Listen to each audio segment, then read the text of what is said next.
Olá, sejam todos muito bem-vindos ao Cultura Geral. É sempre um prazer fazer o Cultura Geral aqui na TV Banqueta e na Rádio Cultura de Curitiba. A gente está começando um programa super especial, né?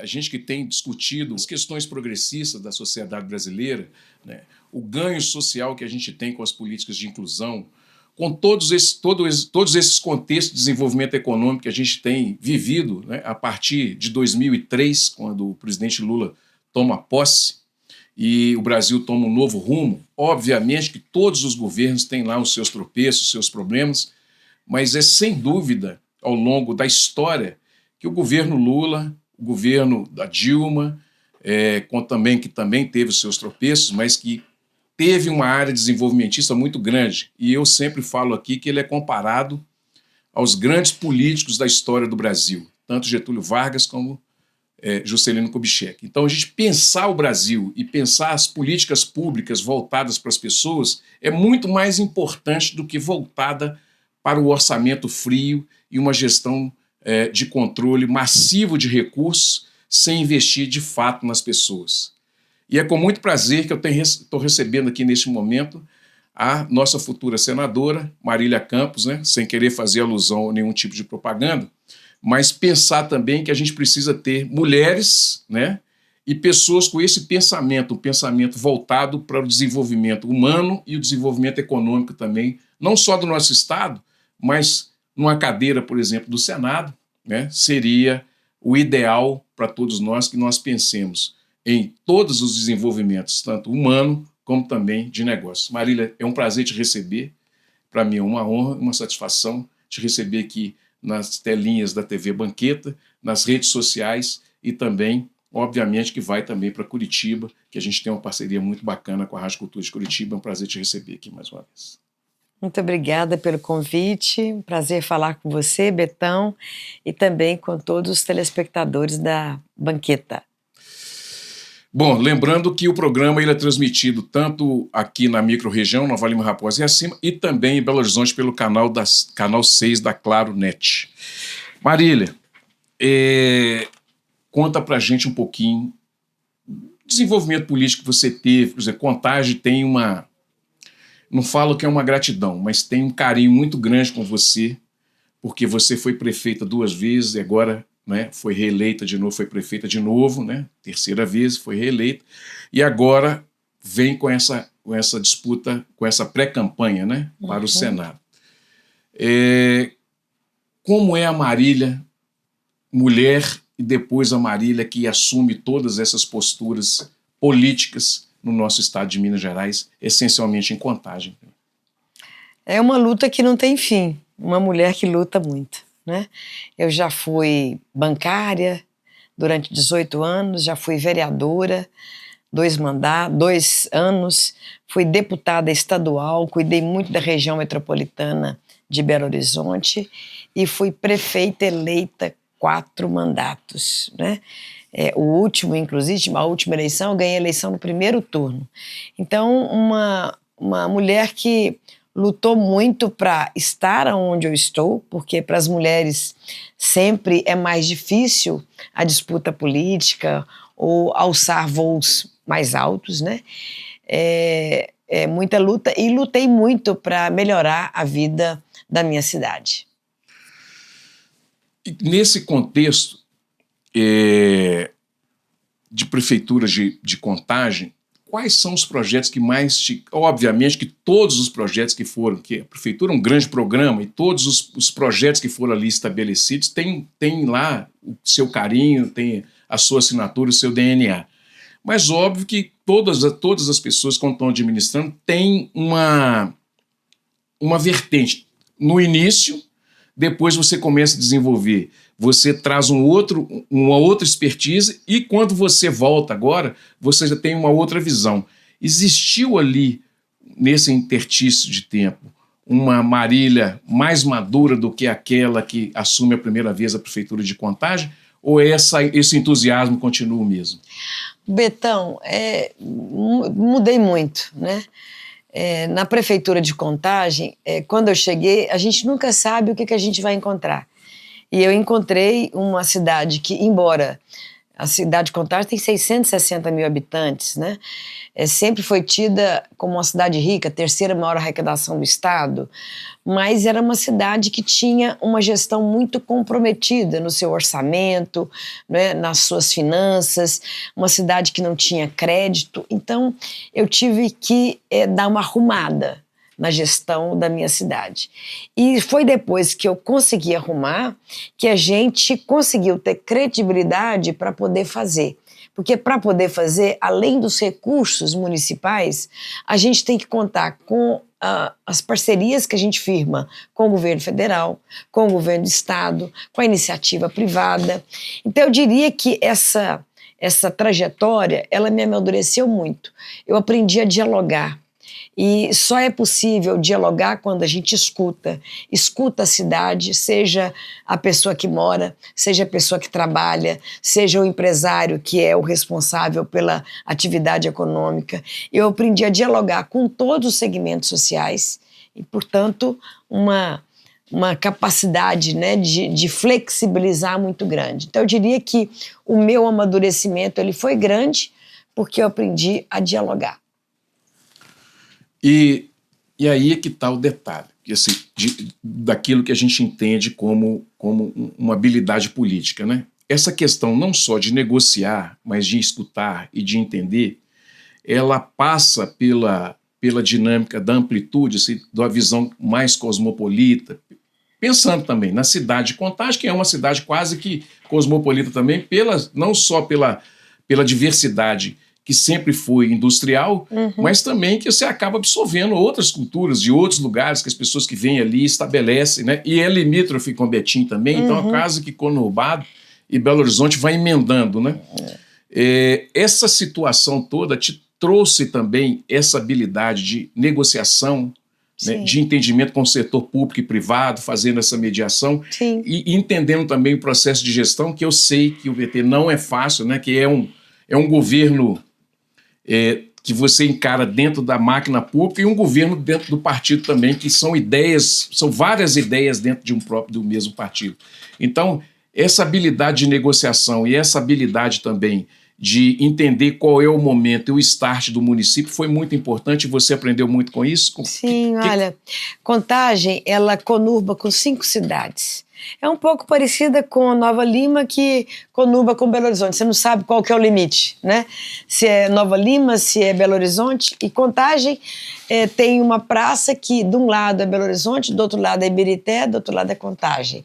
Assim é com Betim, assim é com Esmeraldas. Então, eu tenho essa realidade.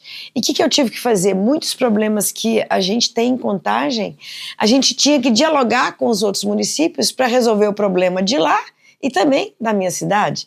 Por exemplo, mobilidade, transporte público, que deve ser um problema aqui. 70% do transporte público que entra dentro de Contagem, a gestão dele é do governo do estado. Então eu tenho que dialogar com o governo do estado para melhorar o transporte público de Contagem e para que ele se integre com o transporte municipal. Então, independente da coloração partidária, né, a gente tem que dialogar com o governo do estado, a gente tem que dialogar com todas as cidades da região metropolitana. Por isso que é muito importante, por exemplo, as nossas associações como a Grambel, cujo prefeito é João Marcelo, que é o prefeito de Nova Lima, ele é o presidente da Grambel. Nós sempre atuamos na Grambel para fazer essa articulação das políticas metropolitanas e a gente conseguir resolver problemas nas nossas cidades. A saúde, por exemplo, que é um gargalo também, não sei muito bem como é que é a situação de Nova Lima, mas Contagem, por exemplo, a alta complexidade, por exemplo, uma cirurgia do quadril, alta complexidade, só é feita em Belo Horizonte. Então a gente entra na fila esperando que Belo Horizonte autorize o nosso usuário do SUS para ser atendido em Belo Horizonte. Então a fila é muito grande. Então a gente tem que lidar com o quê? Com a regulação da cidade de Belo Horizonte e também com o governo do estado, porque nós dependemos dessa articulação. Então eu diria que a gente, independente da filiação partidária, para a gente resolver os problemas do nosso cidadão, que é um cidadão metropolitano, né, porque ele mora aqui, trabalha lá, estuda em outra cidade, a gente tem que se encontrar e conversar. Como é que a Marília... Primeira coisa, João Marcelo vai te apoiar? eu já estive com ele e ele está junto comigo. É isso. Como pré-candidato ao Senado por Minas Gerais. Eu pedi o abraço dele e ele já me deu o abraço. Agora, Marília, interior, porque a gente vive uma realidade, e a gente tem vivido uma realidade, e aí é uma discussão que a gente tem em nível global. Mas quando a gente traz para o nosso mundo, a gente tem visto uma radicalização muito grande entre os campos ideológicos, né? E a gente tem um retrocesso também muito grande, assim, quando você fala friamente só em recursos financeiros, né? Então, no campo conservador, as pessoas querem manter as mesmas condições, inclusive algumas condições análogas à escravidão. E isso a gente vê que no interior, há pouco tempo agora, saiu no jornal, né, mais de 25 operários trabalhando em situação análoga à escravidão. E essa é uma luta de muito tempo, principalmente do Partido dos Trabalhadores, que é regulamentar e fortalecer os equipamentos públicos que fazem essas fiscalizações e traz um novo entendimento, traz um entendimento real de cidadania e de direito das pessoas, né? Valorizando ali as questões de direito fundamental, né? E a gente tem visto uma polarização muito grande. E eu não vejo, eu acho que a grande maioria das pessoas não vê você como uma pessoa que estica essa corda.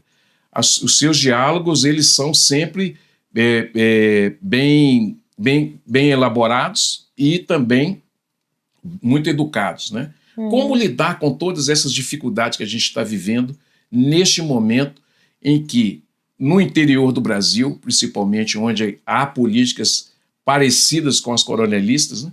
E você vai ser senadora, pode ser senadora, de um estado com 853 municípios que traz todos esses desafios. Eu diria que quem quer esse confronto permanente, ele não quer resolver problema. Né? Para a gente resolver o problema da população, seja na área da saúde, na habitação, na educação, na mobilidade, você tem que sentar na mesma mesa, independente do partido. E o quê? Ouvir e tentar construir consenso. E tentar construir consenso é você abrir mão de tudo que você pensa e ceder um pouco, como eu também do lado de cá, né? Então essas pessoas que só vivem fazendo o confronto, né, elas não estão aptas para resolver problemas que nós temos que são graves no nosso estado. Nós temos no estado de Minas Gerais, e eu tenho andado muito agora como pré-candidata ao Senado, e eu fico impressionada, assim, o tanto que tem desigualdade econômica, social, cultural no nosso estado. É um estado rico. Rico ainda de problemas, mas de problemas que têm solução. O que nós precisamos discutir é quais são as intervenções para garantir desenvolvimento regional e local.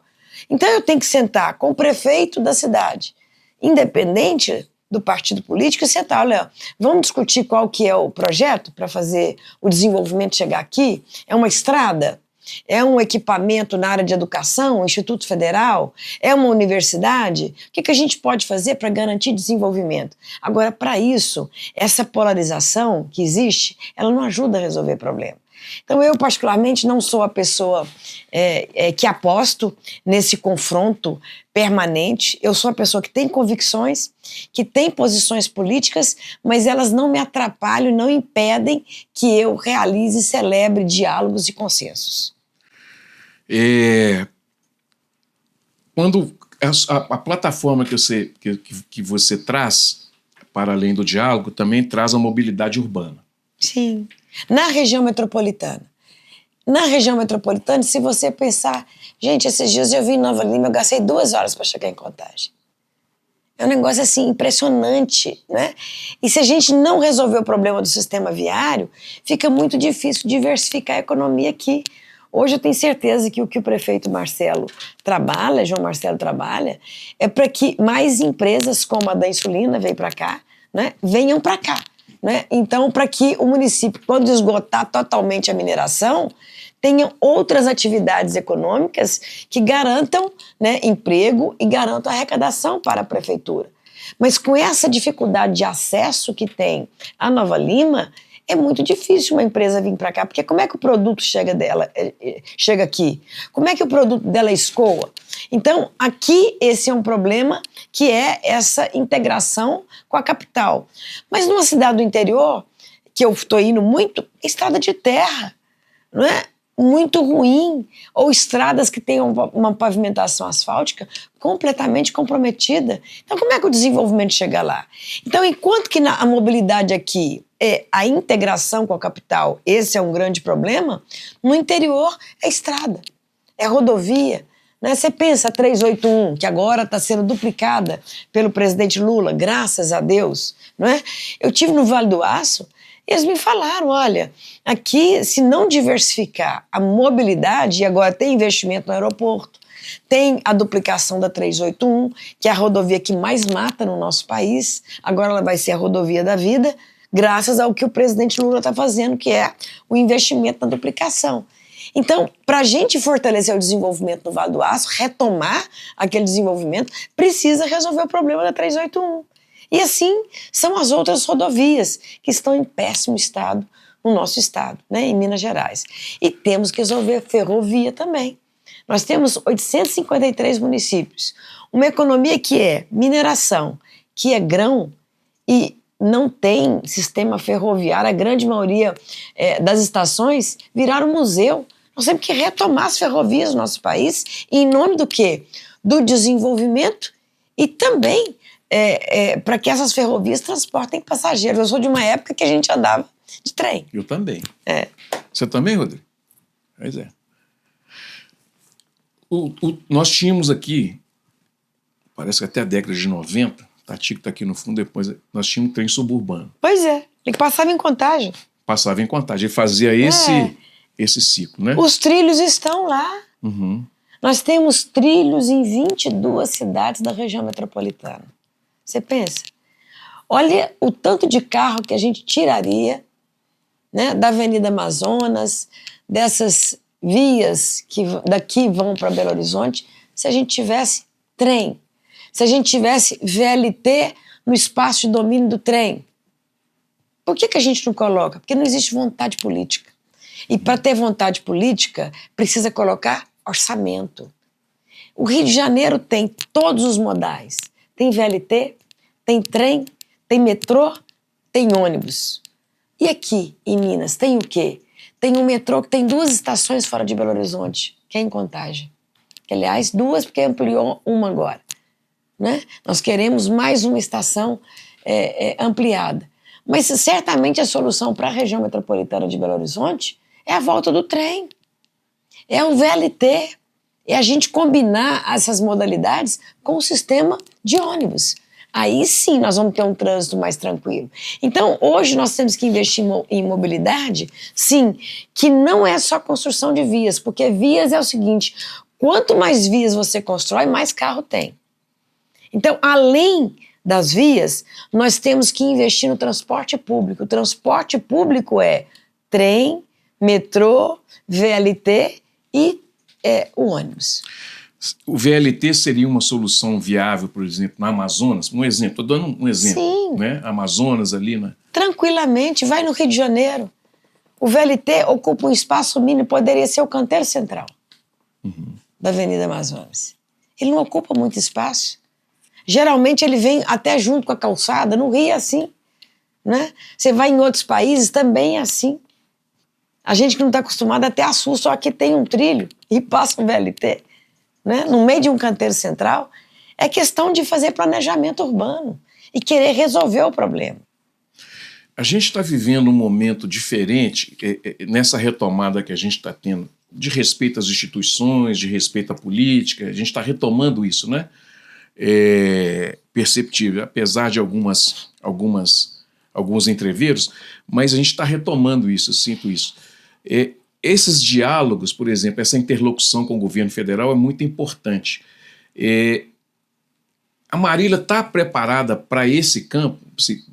Porque o diálogo, apesar de ser com o governo federal, que às vezes você tem uma afinidade, né? Ou às vezes não, mas você vai precisar também de outras áreas do poder, né? Tanto do judiciário, que você precisa fazer interlocução com o judiciário, porque são áreas que serão pendentes de discussões jurídicas, né? Grandes, mas também do Congresso Nacional, do Executivo e tal. Como trabalhar tudo isso, Marília? Olha, eu na Assembleia Legislativa, como fui deputada, eu fiz parte da Comissão Pró-Ferrovias, que aliás foi extinta, né? E ela fazia um papel importante para discutir no processo de concessão, que teve, inclusive, recentemente, para garantir transporte sobre trilhos para garantia de transporte para passageiros. Mas no Senado é um excelente lugar para a gente discutir as principais demandas de Estado, porque deputado discute muito para a sua base eleitoral, né? Tanto na Câmara dos Deputados em Brasília, como na Assembleia Legislativa. Cada deputado tem a sua região.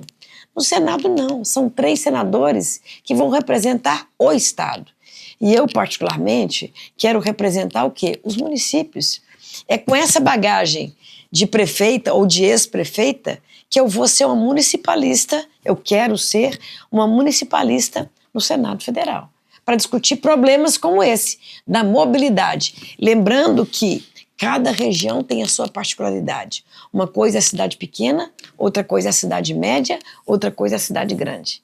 E a gente tem que estar atento a isso, porque o desenvolvimento ele também tem que chegar na cidade pequena, porque senão todo mundo migra para a cidade grande. É o que eu mais vi agora no interior. Como os jovens não têm expectativa de futuro, seja porque não tem escola o suficiente, seja porque não tem emprego e ele não quer ficar com a mão na enxada, ele vem para a capital. Então nós temos que fazer o desenvolvimento chegar lá, levando empresas, levando oportunidade para essa juventude. Marília, você entrou num campo muito interessante que a gente tem vivido ao longo do tempo, que é essa digitalização das nossas vidas. E aí nós temos um diálogo muito forte a ser feito com essa juventude, com os adolescentes que estão chegando, e com esse momento que a gente está vivendo de digitalização, de informações em tempo real e também da facilidade que isso traz para todas as áreas, seja ela uma área que é benéfica para a sociedade, mas aquelas também que são perversas para a sociedade, né? Então nós temos isso, um aumento, por exemplo, de acesso a textos, microtextos e tal, e todo mundo tendo uma série de coisas, tendo uma série de informações picadas. Mas, ao mesmo tempo, melhorou o acesso à pesquisa, melhorou o acesso a informações que as pessoas não tinham. De outro lado, nós temos um aumento muito forte também da perversidade, né, voltada no campo digital, né? Como lidar com tudo isso e como regulamentar tudo isso? Porque eu entrevistei aqui o Ricardo Campos, que é esse grande professor da Universidade de Frankfurt, que trabalha hoje no Senado com a LGPD, né? Inclusive fez um marco regulatório.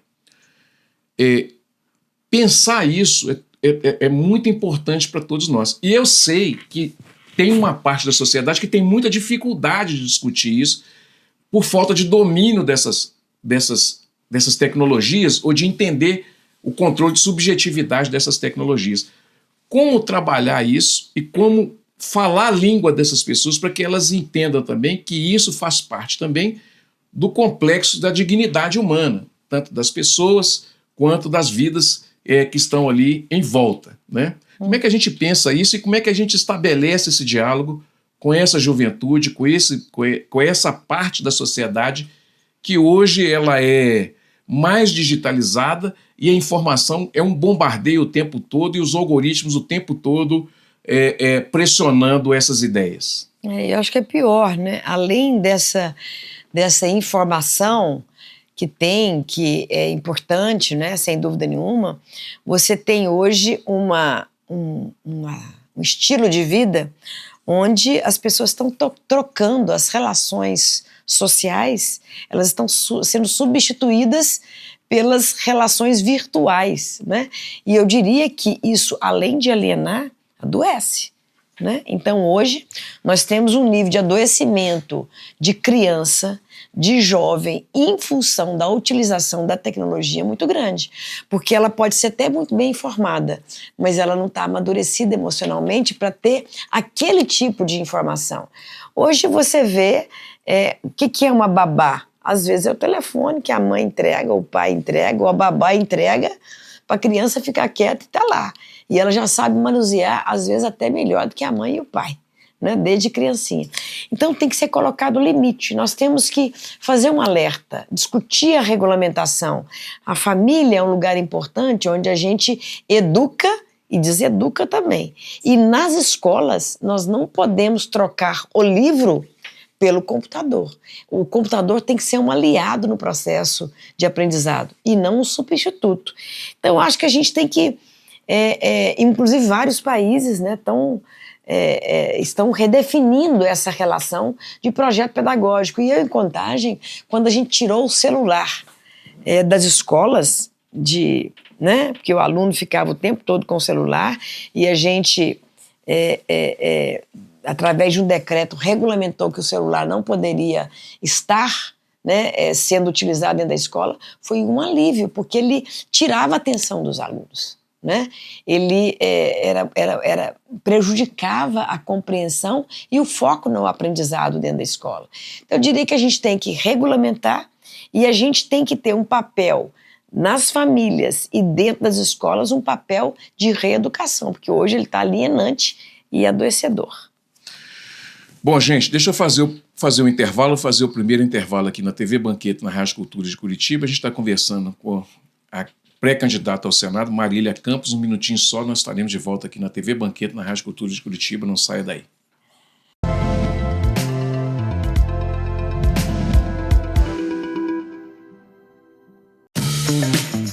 Uai, produto vencido na prateleira?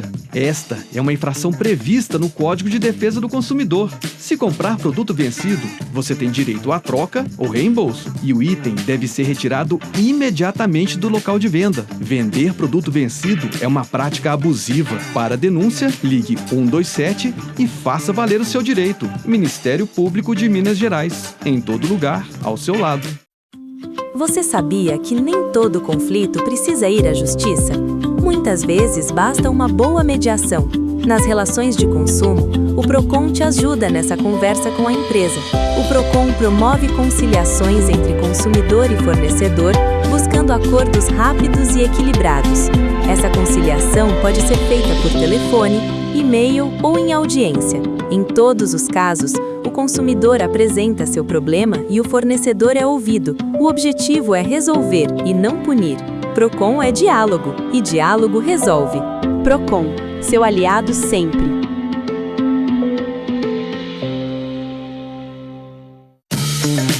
Uai, cadê o preço da gasolina? O preço deve estar na entrada do posto e na bomba.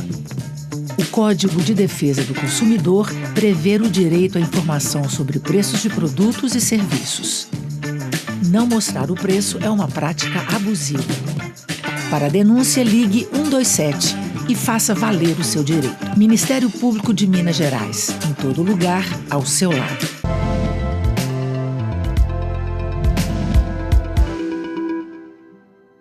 Bom, de volta com Cultura Geral para a parte final dessa entrevista super bacana aqui com a pré-candidata ao Senado, Marília Campos. Marília, a gente está indo para essa parte final e tem umas 3 ou 4 perguntas aqui para te fazer ainda, mas a principal delas é a educação, porque a gente tem precisado muito da educação nesse contexto de vida que a gente tem vivido. O nível de leitura, o aumento de pessoas com capacidade de entendimento que tem se perdido. Os estudos mostram que essa é a geração que menos evoluiu, né? Todas as gerações ao longo do tempo, os filhos evoluíram mais que os pais. Dessa última agora, foi a pesquisa que teve, foi a geração Z, geração Y, é a geração que menos evoluiu, ela evoluiu menos que os pais. Como que a gente pensa isso no âmbito político, que a gente vai precisar de fazer também discussões desse nível para, pelo menos, mitigar esse campo da desinformação que a gente tem vivido? Assim, em termos sintéticos, né? Nós garantimos mais acesso, mas eu acredito que a qualidade ela está muito comprometida. Isso no ensino fundamental, no ensino, né, até a oitava série. O projeto de ensino médio nas escolas também tem que ser repensado para ele ser mais atrativo para os jovens. O que acontece muito? Muita evasão escolar, especialmente ensino médio. No ensino fundamental tem uma evasão daquele menino que precisa ir trabalhar, então larga a escola. Aí ele faz depois um supletivo, né? E compromete toda, né, esse aprendizado dele, né? E no ensino médio, a não ser aquele ensino médio que é dado, por exemplo, pelos institutos federais, e é por isso que toda cidade luta para ter um instituto federal, porque geralmente ele é ensino médio e ensino técnico, aí ele é mais prático, ele é mais atrativo para o jovem, ele já sai de lá sabendo mais ou menos o que quer, mas o projeto de ensino médio que a gente tem hoje nas escolas, ele deixa muito a desejar. Então os jovens largam, né, esse ensino médio e vai, por exemplo, para o supletivo. E nós precisamos hoje de uma juventude com mais ensino técnico, inclusive porque é muito disputado no mercado de trabalho um jovem que esteja mais qualificado, o que o ensino médio geralmente não garante. E nas universidades também nós estamos com índice de evasão escolar grave. Então nós precisamos repensar os cursos, a grade curricular, né? Então, um projeto pedagógico que seja mais atrativo e mais compatível também com as necessidades do mercado de trabalho. A relação com os prefeitos da região metropolitana. Nova Lima, Belo Horizonte, por exemplo, precisa dessa interlocução, Betim. Como amarrar tudo isso na região metropolitana, que é essa penca de municípios que a gente tem, como amarrar tudo isso? Porque a gente precisa discutir coisas, como você mesmo disse, que são metropolitanas. Ela não é só de Contagem, Betim, Nova Lima, Belo Horizonte. A relação, ela tende a ser de alto nível? Eu diria que a gente precisa consolidar uma visão, principalmente na capital, de que é muito importante a capital ser mais solidária com os municípios da região metropolitana. Por que eu digo isso? Porque muitos problemas que tem na capital é porque os municípios que estão no entorno não conseguem resolver. Então, eu não consigo resolver o problema de saúde na minha cidade, eu recorro à capital. Eu não consigo resolver um problema de habitação, eu recorro à capital. Então, nós temos que apostar mais nessa articulação metropolitana através das nossas associações municipalistas para a gente resolver problemas que são comuns às cidades e que exigem uma solução articulada.